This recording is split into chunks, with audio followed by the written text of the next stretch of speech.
감사합니다. 오늘 뵙게 돼서 영광이고 감사합니다. 사실은 좀 목사님 소개하신 것처럼 제가 우리 임지를 우리 세연교회로 옮겨온 지가 지난 2월 말이었습니다. 갑작스런 하나님의 은혜 가운데 바뀌어지는 바람에 많은 바쁘다고 해야 될까요? 그런 상황이기 때문에 사실은 교회를 나가는 것이 쉽지 않습니다. 근데 우리 목사님께서 제가 가장 존경하는 선배님, 형님이라고 제가 부르고 있습니다. 제가 좀 까탈스러워서 아무나 형님이라고 안 하는데요, 우리 목사님한테는 형님이라고 합니다. 형님께서 말씀하셔서 어쩔 수 없이 네 그러고 왔습니다. 그런데 오늘 명절 시작이 되는 그런 시간이다 보니까 저희 교회도 많은 성도님들이 이 벌초 때문에 출타를 하셨습니다. 그래서 오늘 저희 교회에서는 그런 말씀을 드렸어요. 오늘 같은 날 주님 오셨으면 좋겠다. 정말 믿음 있고 정말 주님을 사랑해서, 나도 바쁘지만 나도 벌초해야 되지만 주일날 예배드리기 위해서 일정을 조절하고 주님 앞에 나온 우리 성도님들을 하나님께서 얼마나 기뻐하실까, 그런 생각이 드니까 이런 날 정말 주님 오셨으면 좋겠습니다. 그랬더니 우리 성도님들이 아멘 그러시더라고요. 그래서 그것도 너무 이기적이나요. 그러니까 그것도 감사하지만 믿음이 연약해서 참석하지 못하신 분들을 위해서도 우리가 조금 더 기다립시다. 주님이 오시는 날을 조금 더 기다렸다가 그분도 또 믿음이 잘 성장해서 우리처럼 오후 예배도 참석해서 함께 은혜 받고 열심히 헌신하다가 정말로 주님 오실 때 영광스럽게 나아가는 그런 믿음이 되기를 위해서 기도한 그런 시간이 있었습니다. 오늘 우리 풍동교회 성도들 뵙게 돼서 너무 반갑고 감사합니다. 한번 여쭤보겠습니다. 우리나라의 세계에서 가장 큰 교회 어느 교회인지 아십니까? 여의도에 있는 교회죠. 그런데 세계에서 가장 좋은 교회는 어딘지 아십니까? 잘하시네요. 그러면 세계에서 가장 좋은 목사님은 어떤 분이신지 아십니까? 어떻게 하셨어요? 그러면 여쭤보겠습니다. 왜 풍동교회가 세계에서 가장 좋은 교회고 우리 이정종 목사님께서 가장 좋은 목사님이십니까? 이유가 있어야 될 거 아니에요? 네, 그렇진 않았습니다. 나를 위해서 기도하고 나를 위해서 관심을 갖고 내 영혼을 살피고 삶을 돌아보고 함께 울고 함께 웃고 함께 기뻐해 주시고 함께 염려하고 생명을 걸고 나를 위해서 헌신하시는 목사님이기 때문에 우리 교회가 가장 좋은 교회요, 우리 교회 목사님이 가장 좋은 목사님임을 믿으시기 바랍니다. 이렇게 귀한 목사님 모시고 또 교회에서 신앙생활 하신다라고 하는 것이 복이죠. 또 목사님이 좀 마스크가 좀 딸리면 그것도 좀 부담이 돼요. 매일 주일마다 주님 앞에 나왔는데 목사님 앞에 소도둑놈 같은 인상을 갖고 있는 분이 서시면 부담이 많이 되죠. 근데 아주 샤프하시고 핸섬하신 목사님 앞에 서서 인도하시니까 얼마나 좋습니까? 보기도 좋고 또 함께 있자니 너무 즐겁고 또 감사하고 능력 있는 말씀이 선포되니 더 좋고, 참 우리 풍동교회 성도님들은 복받았다는 것을 믿으시기 바랍니다. 근데 우리 가정도 마찬가지입니다. 우리의 가정에도 내 남편, 내 아내, 우리의 부모님, 우리의 자녀들을 생각하면 그 마음이 있어야 합니다. 우리 부모님과 혹은 자녀들, 남편과 아내를 향해서 말할 때 이 화상은 귀신 단잡아가고 뭐하나 몰라, 그러면 문제가 심각해지는 거예요. 내 남편이기 때문에 가장 존경스럽고 내 아내이기 때문에 가장 사랑스럽고 우리 부모님이기 때문에 가장 존귀하고 내 자녀이기 때문에 가장 아름답고 사랑스러운 것이죠. 그런데 그런 가정이 돼야 되는데 그렇지 않고 그 가정 안에서 서로에 대해서 존중하지 못하고 사랑하지 못하고 인정받지 못한다면 안타까운 일입니다. 오늘 사실은 목사님께서 그 본문의 말씀을 좀 달라고 그러시는데 걱정을 많이 했습니다. 이 본문의 말씀이 주로 남성분들에게 여성은 어떤 존재냐, 내가 해 아래서 수고하고 얻은 너의 몫이다, 그렇게 말하고 있습니다.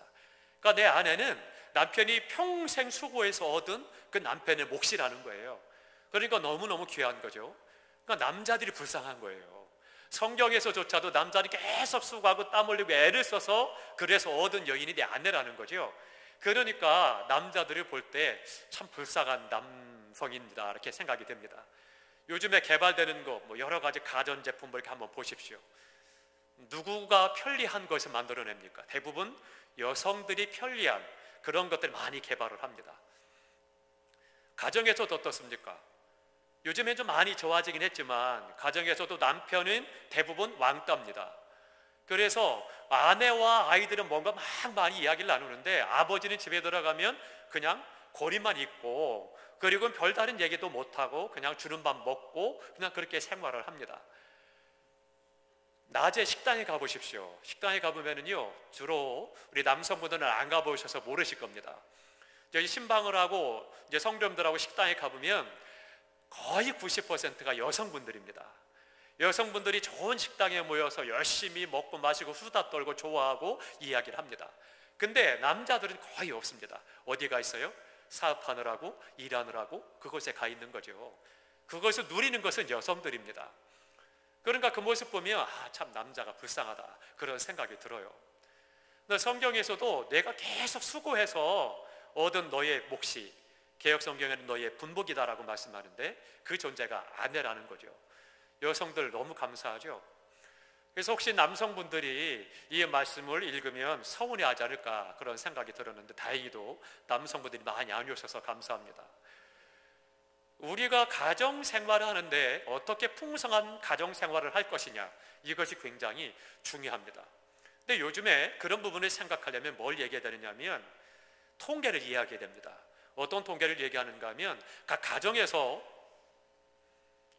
미안하지만 이혼에 대해서 생각해 보느냐라고 하는 거죠. 남편과 아내가 생활하면서 어떤 집은 늘 이혼을 생각하고 또 어떤 때는 입만 열면 내가 이혼하겠다라고 협박을 하고 그것을 무기 삼는 그런 사람들도 굉장히 많이 있습니다. 안타깝게도 교회 안에도 많이 있습니다. 또 교회 안에도 결손 가정이 많습니다. 깨어진 가정도 많고 싱글 가정도 많고 그런 부분을 볼 수 있습니다. 제가 우리 교회 부임을 해서 우리 성도들의 신방을 쭉 하면서 살펴보니까 지역적으로 그 지역이 어려운 지역이더라고요. 그러니까 서울에서 다른 데가 막 신도시가 개발이 돼요. 개발이 되면 그러면 이제 거기 살던 사람들이 딱지를 받고 나온답니다. 그래서 개발이 되면 이제 대부분 이제 아파트들이 들어서고 그러니까 거기에 다시 들어가서 살아야 되는데 그럴 만한 재정적인 여건이 안 되는 거예요. 그러니까 그분들이 어떻게 하느냐, 좀 집이 싼 지역으로 이사를 오는 거예요. 그런데 서울 전역에서 가장 싼 지역이 제가 목회하고 있는 은평구라고 그래요. 그래서 은평구 쪽으로 다 옵니다. 와서 그들이 원룸 비슷한 그런 싼 집들을 얻어서 들어와서 생활을 하는 거예요. 그런데 그것까지는 괜찮은데 생활이 힘들고 어려운 상황들이 너무 많았습니다. 그래서 쭉 한번 지역을 쭉 돌아보니까 정신병원이 있고 뭐 아동복지센터들이라든가 장애자들이라든가 여러 가지 그런 좀 불편한 분들이라든가 또 여러 가지 시설들이 많이 있었습니다. 그런데 그것이 알아보니까 은평구 안에 예전부터 많이 있었다고 합니다. 영적 흐름도 그렇게 흘러가는 거예요. 그러니까 성도들을 신방하다 보니까 성도들이 많은 가정이 고통하는 분들이 많더라는 거죠. 아직 이혼하진 않았지만 이혼 위기에 있는 분들도 많이 만났고 이미 이혼해서 깨어져 있는 그런 분들도 많이 있었고 또 그런 것들을 보면서 마음이 굉장히 아팠습니다. 우리 교회가 할 일이 너무나 많구나. 이 지역사회에 가정을 세우는 일을 해야 된다라고 하는 그런 사명을 다시 한번 깨닫게 되는 그런 시간이었습니다. 우리 오늘 모이신 성도님들은 어떠십니까? 생활 속에서 한 번이라도 내가 두고 보자, 애들만 다 커봐, 시집장가만 보내고 나면 내가 이혼해 버릴 거야. 요즘에 황혼 이혼 유행을 하죠.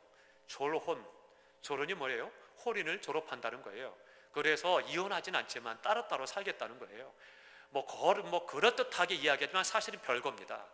별거에서 따로따로 살겠다는 거예요. 그냥 체면상, 사회적인 통념상 우리나라에서 이혼에 따르면 많은 어떤 마음의 부담이 있으니까 그냥 졸혼 그런 식으로 이야기를 하는 것 뿐이죠. 근데 사실상은 이혼입니다. 근데 그런 가정들이 많이 있는데 그런 것들이 안타깝습니다. 그러면 성경의 인물들은 어떨까요? 성경에 수많은 믿음의 위인들이 있는데 그 위인들의 가정은 어땠을까요?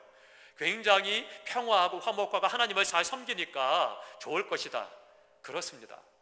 그런데 깊이 들어가 보면 사실은 그렇지 않습니다. 한 예를 들면 이삭을 보겠습니다. 이삭을 제가 굉장히 좋아합니다. 이삭이 사람이 굉장히 온유합니다. 저하고 비슷하거든요. 비웃지 마십시오. 온유한 사람이에요, 이삭이. 그래서 다른 사람하고 다투는 걸 싫어합니다. 우리가 잘 알듯이 우물을 팠어요. 그런데 다른 사람들이 와서 메꿔버립니다. 저 같으면 가서 멱살 잡고 내가 어떻게 해서 팠는데 감히 우물을 막아? 생명을 걸고 쌓고 싸울 거예요. 그런데 이삭은 그냥 양보했습니다. 그래, 가죠. 양보하는 거예요. 또 다른 곳에 가서 팝니다. 또 쫓아와서 메웁니다. 또 양보해요. 어떻게 보면 좀 바보스러울 만큼 그렇게 양보를 합니다. 온유한 사람이에요.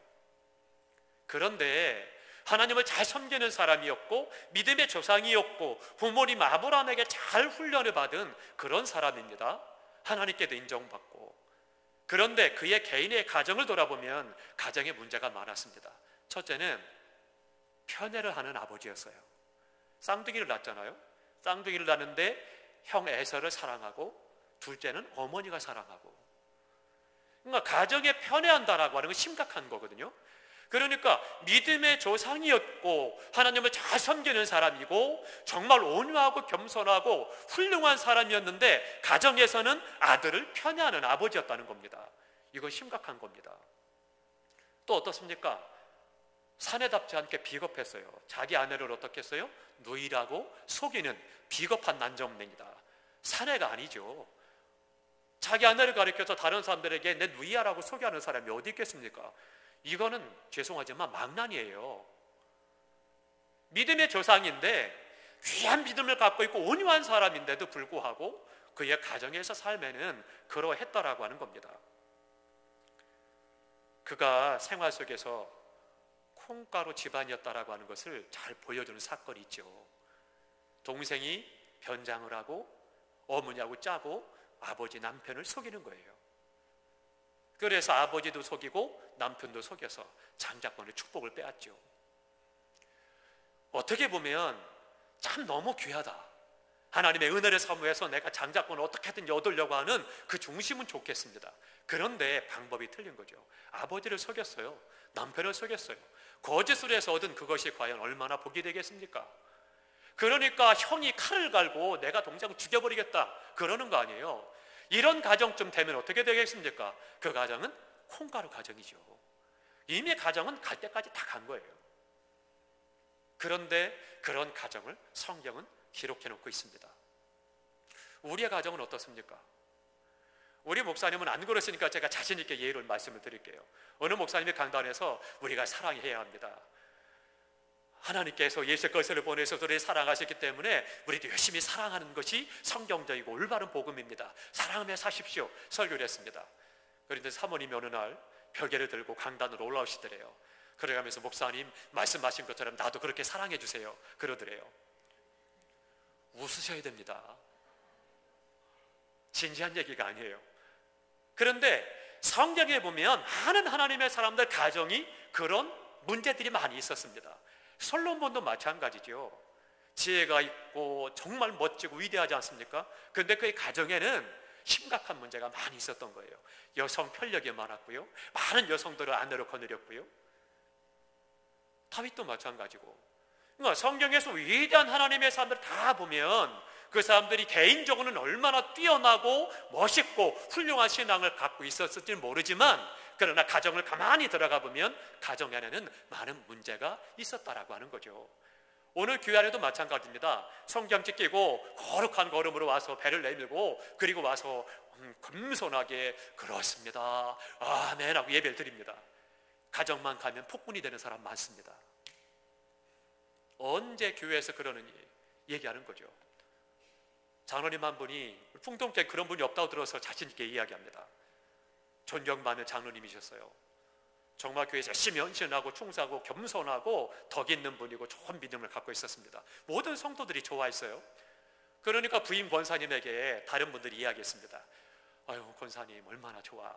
저렇게 멋진 장로님하고 믿음이 좋은 장로님하고 사니 얼마나 좋아. 그랬습니다. 권사님이 뭐라고 했게요? 좋아. 무슨 얘기예요? 속으로 권사님이 그랬다는 거예요. 너도 살아봐.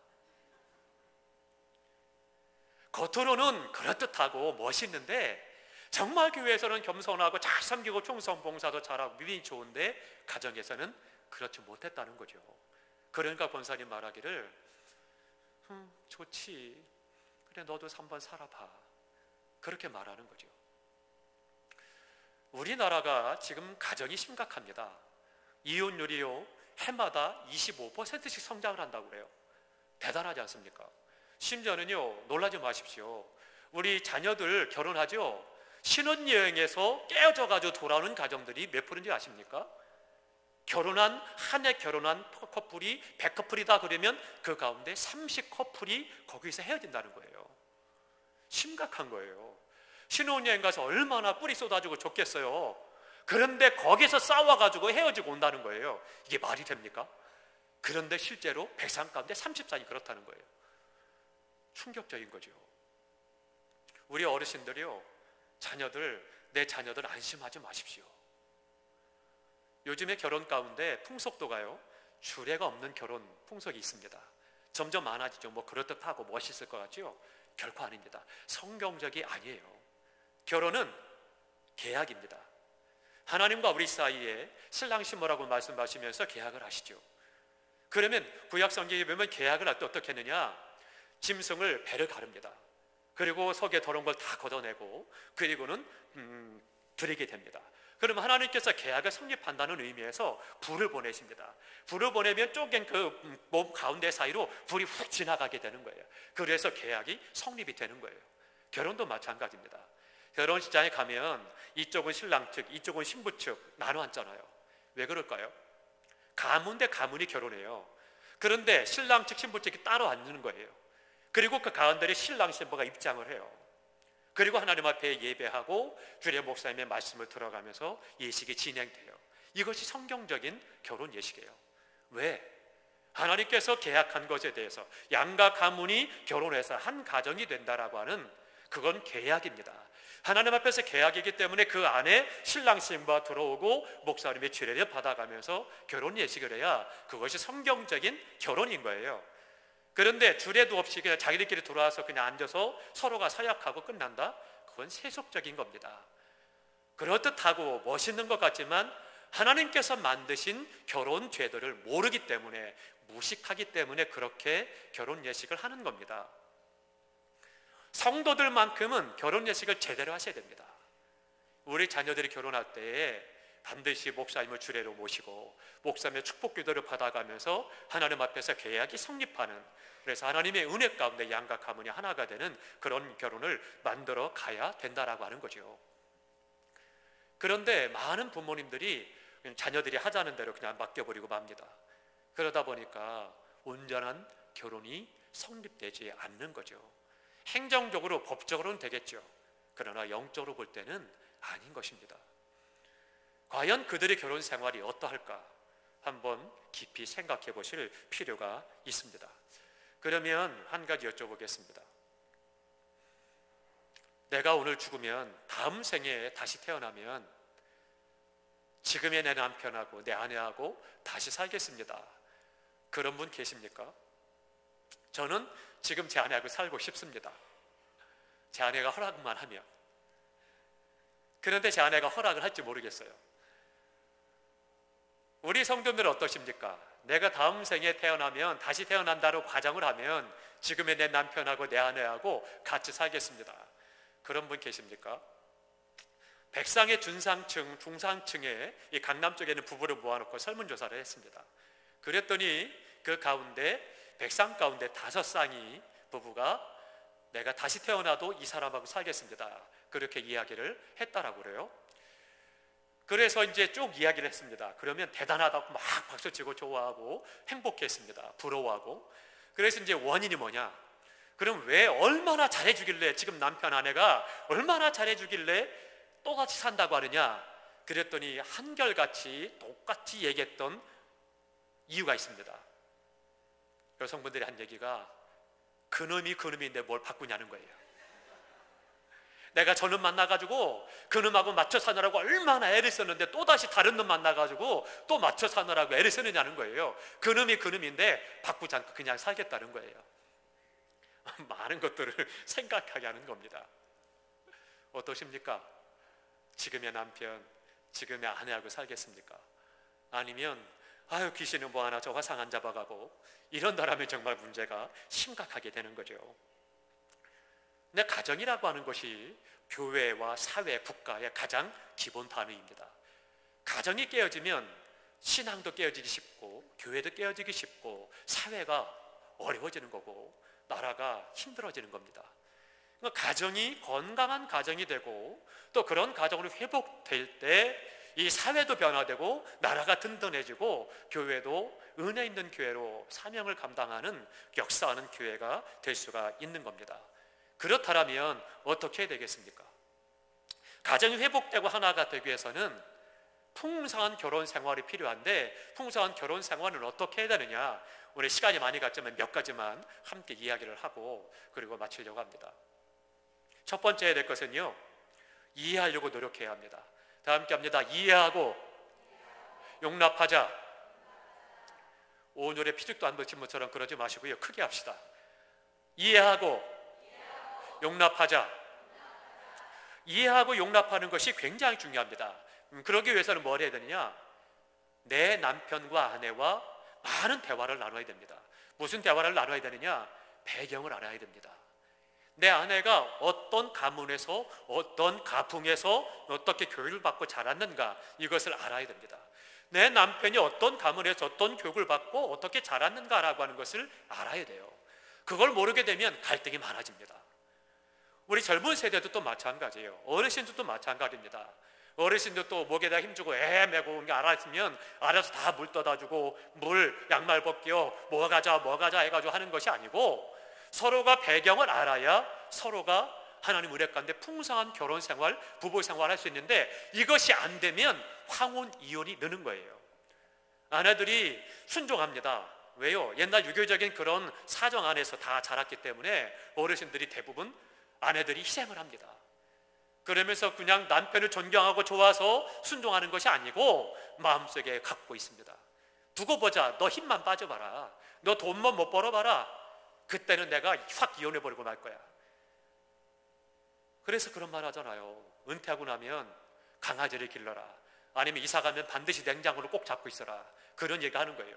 왜요? 아내가 버리고 갈까봐 아내가 냉장고를 꼭 갖고 가니까 냉장고 붙잡고 있으라는 거예요.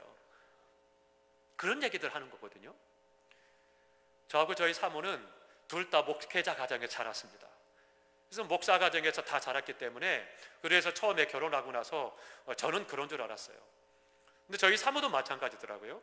저희 집안은 어떤 집안인가 하면 어머니께서 날마다 옷을 데려 입히는 집안입니다.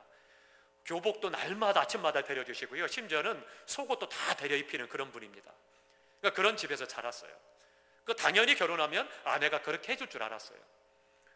근데 저희 사모가 자란 그 가정은 같은 목회자 집안인데 장모님이 목회를 하시면서 학교 교사를 하셨습니다. 그러니까 초등학교 교사를 하시니까 바쁘잖아요. 힘들고 피곤하잖아요. 그러니까 토요일 날만 장인어른의 목사님의 양복을 데려드린 거예요. 그러니까 저희 아내는 그렇게 알고 자라는 거야. 토요일 날 목사님 양복을 데려드리면 되는구나. 결혼했는데 이 여자가 옷을 안 데려주는 거예요. 왜 옷을 안 데려줘요? 저희 아내는 무슨 남자가 쫌생이처럼 뭐 옷을 데려달라고 그래요? 토요일 날 한번 데려오면 되지. 서로가 힘든 거예요. 이해를 못하는 거예요. 그러니까 나중에 하는 얘기가 그거예요. 이 사람 내가 쫌생이를 만났나? 이거 결혼 잘못한 거 아니야? 어떻게 맨날 옷을 데려달라고 그래? 그런데 저는 속으로 생각하기를 이 여자가 게을른가? 아니 날마다 옷을 데려야 되는데 왜 안 데려주지? 어려운 거예요. 저는 저대로 어렵고 사모는 사모대로 어렵고 힘든 거예요. 말도 못하고 꽁꽁 하고 있다가 어느 순간 같이 차 한잔 마시면서 이야기를 했습니다. 용기를 내서 왜 옷을 양복을 안 데려줘요? 그랬더니 그러대요. 정색을 하면서 의아하다는 듯이 왜 맨날 옷을 데려요? 그래서 이제 얘기 시작을 했어요. 우리는 어머님이 속옷도 날마다 데려주시고 양복 학교뿐만 아니라 학교 다녀도 다 그렇게 맨날 데려주셨노라고. 그랬더니 자기 얘기를 하는 거예요. 우리 집은 어머님이 토요일 날만 아버지 양복을 데려주셨는데. 그때서 이해가 되는 거예요. 그래서 내 아내가 토요일 날만 양복을 데리는구나. 어떡하겠습니까? 이해를 해야죠. 그러니까 저희 사모는 이 남자가 쫌생이가 아니고 그런 환경에서 그렇게 보고 자랐으니까 그렇구나. 그래서 타협을 받습니다. 그러면 목사님이 나갈 때만 옷을 데려드리겠습니다. 그리고 저는 좋습니다. 그때만 데려주십시오. 타협을 본 거예요. 그러니까 지금은 그런 것이 너무 편한 거예요.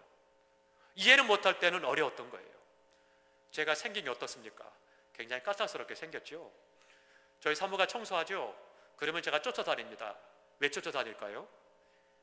테이프를 뒤집어 가지고요, 남아있는 머리카락을 주스러 다니는 거예요. 식탁을 가져옵니다. 그러면 식탁을 가져오면 검사를 해요. 수저를 들어서 냄새를 맡아봅니다. 물때 냄새가 안 나는지 얼룩이 묻어있는지 다 봅니다. 여자가 볼 때는 기가 막힌 일이죠. 화장실에 화장지가 걸려있으면 반드시 화장 두루머리가 앞쪽으로 나와 있어야 됩니다. 뒤쪽으로 들어있으면 안 됩니다. 치약은 끝에서부터 짜야 써야 됩니다. 중간에 꾹 눌렀으면 큰일 납니다. 그건 저예요. 근데 저희 사모는 너무 편한 거예요. 뭐 어때요? 어차피 그냥 쓰는 거 중간 꾹 눌러서 쓰고 놔두면 다음 사람이 또 쓰면 되는 거지. 근데 저는 들어가는데 치약이 가운데 허리가 딸룩 잘라져 있으면 화가 나는 거예요. 왜 도대체 이렇게 쓰느냐고. 그럼 우리 사모님은 그게 뭐가 문제가 되느냐고 갈등이 되는 거예요. 기가 막힌 거죠. 그런 남자가 어떻게 살겠습니까? 힘든 거죠. 근데 제가 가정사역을 하다 보니까 제 아내가 문제가 있는 게 아니고 제가 문제가 있더라고요. 우리는 때때로 착각해요. 내가 하는 것이 다 진리인 것처럼, 내가 하는 것만 잘하는 것처럼, 내가 하는 것만 옳은 것처럼 착각하고 살아요. 두루마리 화장지가 앞으로 돼 있으면 어떻고 뒤로 돼 있으면 어때요? 그것 때문에 죽고 사는 거 아니에요. 그런데 그걸 가지고 트집을 잡는 거죠. 그 치아 허리 좀 짤룩하게 뺐으면 어때요? 끝에부터 쓰면 어떻고. 서로가 이해를 하고 배려하면 되는 거거든요. 이해를 못하니까 갈등하는 거예요. 마음이 무거워지는 거예요. 얼굴이 어두워지는 거죠. 우리의 가정은 어떻습니까? 저를 한심하다는지 쳐다보시는데요, 감사합니다. 그렇게 사십시오. 그게 좋은 거예요. 이해하면서 살아가셔야 돼요. 이게 너무 중요한 겁니다. 주님께서도 말씀하시죠. 우리에게 다른 사람을 향해서 정죄하지 마라. 내 눈에 있는 들보를 먼저 보아야 된다. 내 눈에는 들보는 보지 않고 다른 사람의 허물만 가지고 이야기하면 부부관계가 깨어지고 결혼 생활이 어려워지는 거죠. 그러니까 열심으로 서로가 그렇게 이해하고 용납하는 것이 중요하겠습니다. 그리고 해서 또 한 가지 필요한 것이 대화입니다. 대화를 많이 나눠야 되는데 얼마나 대화를 많이 하시는지요? 경상도 남자분도 대화 몇 가지입니까? 내다, 아는, 밥 줘, 자자, 끝입니다. 그것 말고 대화할 것이 없는 거예요. 우리 가정 대화를 많이 할 것 같죠? 그렇게 대화 많지 않습니다. 대화하는 시간들을요, 통계를 내봤더니 굉장히 심각했습니다. 대화한다라고 하는 것이 결코 쉬운 것이 아니다라고 하는 거죠. 그럼 일주일에 부부가 얼마나 대화를 하느냐, 이것을 한번 알아봤습니다. 일주일이면 168시간입니다. 분으로 따지면 1080분이라고 합니다. 평균 17분, 평균 17분 일주일에 대화를 나눈다고 그래요. 그럼 하루의 대화 시간은 몇 초냐? 42초입니다. 충격적이죠? 자녀와 대화하는 시간이 얼마나 되느냐? 37초랍니다. 그런데 TV는 나의 목자시니 내게 부족함이 없습니다. TV는 나를 푸른 초장으로 맑은 물가로 인도하십니다. TV 앞에는 평균 하루에 2시간 이상 머물러 있다는 거예요. 그러니까 부부간에, 부모와 자녀간에 대화하는 시간은 하루에 몇십 초밖에 안 되는데 TV는 깎으러 앉고 앉아서 거기에다는 2시간 이상 그러고 있다는 거죠.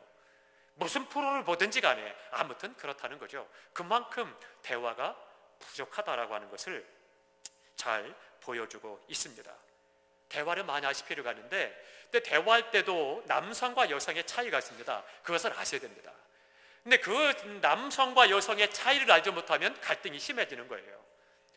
어느 날 남편이 퇴근했습니다. 소파에 앉았어요. 다 닦고 이제 그러고 나서 식사를 했습니다. 식사하고 나서 이제 소파에 앉아 신문을 봅니다. 아내가 이제 설거지하고 그리고는 과일을 깎아서 왔습니다. 이제 과일을 깎아가면서 이야기를 하는 거예요. 젊은 부부였어요.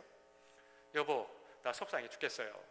오늘 애가 유치원에서 애들하고 싸워가지고 내가 유치원에 불려갔잖아요. 그래서 갔더니만 애가 그냥 그렇게 싸워가지고 했는데 너무 창피하고 죽겠습니다. 아주 속이 상해 죽겠어요. 얘기를 했습니다. 남편을 계속 신문 읽어가면서 그랬어? 그랬구만. 그렇습니다. 그러고 있는데 갑자기 아내가 확 버럭 화를 내는 거예요.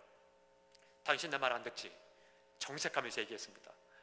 그 남편이 이야기합니다. 무슨 소리야, 다 들었잖아. 애가 유치원 가서 싸웠다며. 내가 다 들었잖아. 아내가 이야기합니다. 거봐, 넌 내 말 하나도 안 듣잖아. 막 화를 내는 거예요. 남성 이해를 못하는 거예요. 아내는 아무것도 안 들었다라고, 남편은 다 들었는데 무슨 차이일까요? 남성과 여성의 차이가 그런 겁니다. 남자는요, 결론만 들어요. 100마디 말을 한마디로 결론해서, 그래서 결론이 뭔데? 그거로 끝인 거예요. 그런데 아내는 뭐냐? 한마디의 말에 100마디로 표현해야 직성이 풀리는 거예요. 남성과 여성의 차이가 있는 거예요. 그러니까 대화하는 방법이 다릅니다. 남성과 여성의 차이를 모르면 부부싸움이 많아집니다. 집에 문제가 생겼어요. 특별히 우리나라 남자들이 조심해야 될 것이 유교적인 분위기에서 자랐기 때문에 대화를 잘 안 하려고 그래요. 내가 가장이야. 내가 책임져야 돼. 너희들은 아무 걱정하지 마. 내가 평생 먹여 살릴 거야. 혼자 십자가를 지고 살아갑니다. 회사에 문제가 생기고 사업에 문제가 생기면 어떻게 해요? 혼자 문 걸어 잡고 방에 들어가요. 골머리 싸맵니다. 어떻게 하면 좋을까 애리습니다. 아내는 걱정이 되는 거예요. 문을 두드립니다. 여보, 도대체 무슨 일이야? 뭐 그렇게 속상한 일이야? 나하고 좀 같이 얘기를 하지. 남편은 대꾸를 하지 않습니다. 아내는 화가 나는 거예요. 점점 더 화가 납니다. 그래, 너 잘났다. 나한테 너는 뭐냐? 그래, 너 혼자 잘났어. 속이 상하고 화가 나가지고 막 씩씩거립니다. 남편은 걱정하지 마, 내가 알아서 할게. 혼자 방에서 끙끙 앓고 있습니다. 그러다가 남자는 문제가 해결되면 열고 나오는 거예요. 근데 여성은 어때요? 서운한 거예요. 무슨 차이가 있을까요? 남자는 혼자 해결하려고 하는 그런 특성이 있습니다. 여성들은 막 해서 말을 해가지고 그래서는 푸는 그런 경향이 있어요. 그걸 모르다 보니까 아내들은 어떻게 해요? 기다리지 못하는 거예요. 기다리지 못하니까 너한테 나는 뭐냐? 평생 살아도 나는 뭐 종살이야? 너 밥만 해줘, 빨래만 해주면 돼? 왜 같이 어려운 일 있으면 나누지 않아? 속상해하는 거예요. 남편은 그런 마음이 아니거든요. 근데 남편은 오직 내 처가같이 걱정할까봐, 염려할까봐 그냥 내가 다 알아서 할게. 그러다 보니까 어떻게 돼요? 문제가 해결되지 않으면 자살하는 거예요. 자살률 굉장히 높아지잖아요. 자살할 때 여성들보다 남성들이 대부분 자살합니다. 왜요? 그런 특성을 갖고 있는 거예요. 그러니까 여성들은 어떻게 해야 되느냐? 직감이 있잖아요. 아, 남편이 뭔가 문제가 있다. 뭔가 좀 어려운 것이 있는 것 같다. 그러면 기도하면서 지켜보고 기다리는 거예요. 무슨 일이 있을까? 하나님 도와주십시오. 지혜를 주십시오. 기도하면서 지켜봐 주는 거예요. 본인이 말할 때까지. 남편은요, 아내를 생각해서 상의해야 돼요. 혼자 고민하지 말고. 그래서 함께 이야기하면서 사실은 내가 이러이러해서 이만저만한 일이 있다. 그러니 함께 기도해달라. 어떻게 했으면 좋겠느냐? 당신 생각을 말해봐. 함께 대화를 하면서 해나가면 문제들이 많이 해결될 수가 있는 거예요. 그러니까 남성과 여성의 차이에 대해서 서로가 이해할 필요가 있습니다. 젊은 부부들이요, 지금은 뭐 다 결혼하기 전에 운전면허증을 따잖아요. 근데 옛날 어르신들은 운전면허가 나중에 결혼한 뒤에 따잖아요. 결혼하고 나서 운전면허 딴 부부들이 이혼할 때 몇몇 가정들은 운전 가르쳐주고 배우다가 이혼합니다. 왜 그런지 아십니까? 답답하다는 거예요. 그것도 뭐 다 시작을 해가지고 이제 그래 너 잘났어 중간에 내려버립니다. 그들이 진짜 그냥 남자가 가버리는 거예요. 그래 어디 두고 보자. 그래서 이혼하는 거예요. 실제 있는 일입니다. 근데 왠지 아십니까? 남성과 여성의 차이를 이해하지 못하니까 그것이 용납이 안 되고 그러니까 싸우고 헤어지는 거예요. 아무것도 아닌 것 같은데. 그러니까 문제가 되죠. 우리가 교회 안에서도 마찬가지고 서로가 서로에게 용납하고 이해하되 그 안에서 또한 대화를 통해서 서로를 알아가야 된다는 겁니다. 그 사람의 배경을 알아야 되고 그 사람이 어떤 가문에서 어떤 교육을 받고 어떻게 자라는지를 알아야 되고 마음을 나누는 대화가 있어야 그래야 풀어지는 겁니다. 교회에서 성도들 간에도 교제할 때도 그렇습니다. 그런 대화가 안 되면 그러면 서운한 거예요. 아니 장로님 나한테 그럴 수 있어? 집사님 나한테 권사님이 나한테 그럴 수 있어? 내가 어떻게 했는데? 서운한 생각이 드는 거예요. 그런데 그분의 성품이 그런 거예요. 성품을 이해하지 못하니까 서운한 거죠. 근데 그 사람의 성품을 이해하고 나니까 그분이 그래서 그랬구나 이해하게 되고 화목하게 되고 하나가 될 수 있는 겁니다. 우리가 서로에 대해서 대화를 통해서 많이 알아가는 것이 중요합니다. 또 하나는 칭찬을 많이 하시기 바랍니다. 칭찬이 많이 하는 것이 굉장히 중요합니다. 부모와 자녀 간에도 부부 간에도 칭찬을 많이 하셔야 됩니다. 어떻습니까? 칭찬 많이 하시나요? 제가 결혼한 지 지금 이제 30년 됐습니다. 우리 큰아이가 29입니다. 30년 됐는데 식탁에 둘러앉으면 아이들이 이야기합니다. 왜 아빠는 엄마한테 반찬 맛있단 말을 안 해요? 그러더라고요. 어느 순간 그 얘기하는데 충격을 받았습니다. 내가 그런 말 안 하나? 그러고 보니까 정말 제가 안 하고 있더라고요. 그냥 맛있게 먹기만 하고 있지 정말 맛있다 그런 얘기를 안 했던 것 같아요. 아이들이 그런 얘기를 하더라고요. 그래서 정말 내가 잘못했구나. 그런데요, 우리의 생활 속에서 사소한 것, 그 반찬 날마다 삼시세끼 해주는 거지만 그때 그 한마디, 반찬 참 맛있네 한마디 하는 것이 아내에겐 굉장히 격려가 됩니다. 저희 사모님한테 그래서 쑥스럽지만 한번 해봤습니다. 오늘 반찬 맛있네요. 그랬더니만 수줍어서 어쩔 줄 몰라가면서 그래요? 그러더라고요. 그러더니 저녁에 반찬이 달라지대요. 그러니까 칭찬한다는 것 아무것도 아닌 것 같은데 굉장히 중요한 동기가 되고 힘이 되고 격려가 되고 용기가 됩니다. 복도식 아파트입니다. 복도식 아파트인데요, 남편이 출근을 해요. 출근하는데 아내가 여보 미안하지만 나가는 김에 그 집에 쓰레기 좀 갖다 버려주세요 그랬습니다. 남편이 뭐라고 했을까요? 이 사람이 이게 남자가 일하러 출근하는데 더럽게 쓰레기 버리라고 그래? 짜증을 내고 그냥 나가버렸습니다. 아내가 쫓아나갔어요. 쫓아나가서 막 걸어가는 남편을 향해서 여보라고 소리쳤습니다. 그러니까 남편이 쳐다보면서 내가 놓고 오고 있나? 쳐다봤습니다. 그랬더니 아내가 이야기합니다. 사랑해요. 당신 탤런트 같아요. 한마디 했습니다. 그러고 났더니 남편이 저벅저벅 그냥 되돌아오는 거예요. 집으로 돌아오는 거예요. 그러니까 아내가 이 사람 왜 이래? 그랬더니만 주방으로 가더니만 쓰레기를 들고 나가더라는 거예요. 칭찬하면 도와줍니다. 칭찬하면 격려입니다. 칭찬은요, 돈 안 드는 보약입니다. 날마다 칭찬하십시오. 칭찬하면은요, 그것이 용기가 됩니다. 칭찬하면 힘이 됩니다. 칭찬하면 어려운 일도 해낼 힘이 됩니다. 칭찬을 많이 하시기 바랍니다. 오늘 나오셨으니까 오늘부터 돌아가시면 칭찬을 좀 꼭 하도록 결심하십시오. 내 남편에게, 아내에게, 자녀들에게 칭찬을 좀 많이 하십시오. 그 대신에 반대로 잔소리하지 마셔야 됩니다. 아내분들, 잔소리에서 변화된 남자 없습니다.